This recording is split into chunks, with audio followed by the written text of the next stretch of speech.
Ya, pemirsa, kegiatan ekonomi hingga mobilitas warga mulai kembali normal di PSBB transisi fase kedua DKI Jakarta. Ya, namun ternyata protokol kesehatan COVID-19 belum sepenuhnya dijalankan masyarakat. Siapkah ibu kota menyambut era new normal dan apa langkah pemerintah menekan penyebaran COVID-19? Berikut kami hadirkan untuk Anda liputan Livia Ramadanti dan juru kamera Niken Riwu.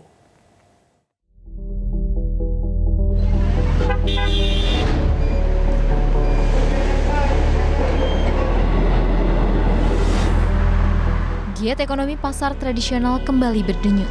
Hiruk-pikuk penjual dan pembeli terjadi sejak dini hari. Ada yang datang dengan alat pelindung diri, namun tidak sedikit yang tampak tidak peduli. Arahan physical distancing atau menjaga jarak menjadi sulit dijalankan. Membatasi pengunjung pasar pun tak semudah dibayangkan. Terlebih aturan ganjil genap kios yang dulunya dibuat untuk mengurangi jumlah pedagang, kini telah dihapuskan.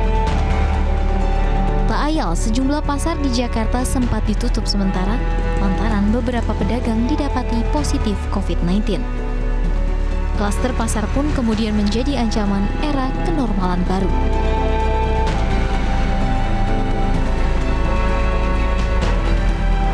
Tak hanya pasar yang sudah mulai bergeliat, masyarakat juga sudah kembali beraktivitas normal. Bagi mereka yang biasa bermobilisasi dengan menggunakan transportasi umum maupun transportasi pribadi, ini sudah mulai terlihat di jalanan. Namun, sudahkah mereka menerapkan kenormalan baru dalam kehidupan mereka sehari-hari di tengah pandemi COVID-19? Kita lihat bersama. Semakin tingginya mobilitas warga selama PSBB transisi fase kedua menyebabkan jalan-jalan protokol ibu kota kembali dihiasi kemacetan.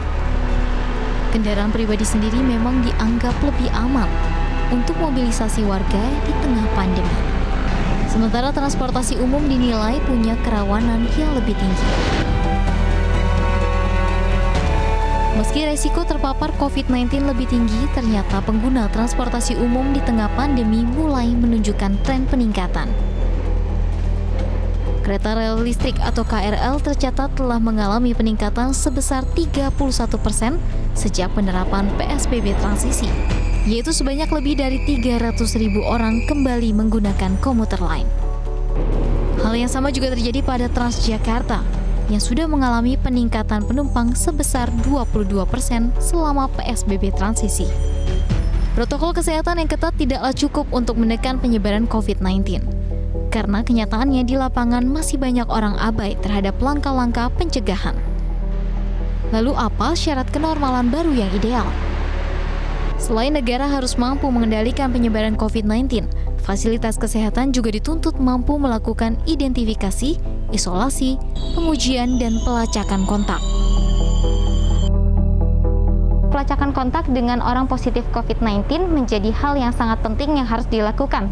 Pemerintah Indonesia sendiri telah meluncurkan aplikasi bertajuk Peduli Lindungi untuk memutus mata rantai penyebaran COVID-19 dengan menggunakan aplikasi yang ada di gawai Anda. Caranya mudah untuk menjadi partisipan dalam aplikasi ini. Anda hanya perlu memasukkan data diri berupa nomor telepon dan juga data diri nama lengkap Anda. Setelah itu Anda telah bergabung dengan aplikasi Peduli Lindungi. Aplikasi Peduli Lindungi ini akan meminta Anda untuk bergabung menggunakan Bluetooth dan juga menyalakan lokasi Anda berada menggunakan gawai Anda sendiri. Dan nantinya pemerintah akan dapat melacak keberadaan Anda.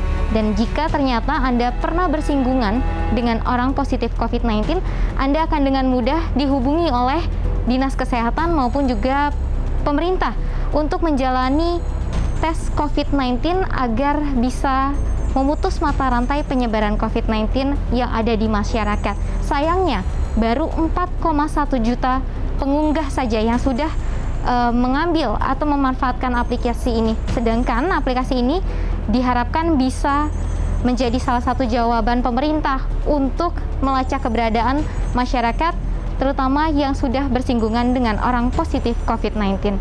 Dari Jakarta, Livia Ramadanti, Niken Riwu, Metro TV.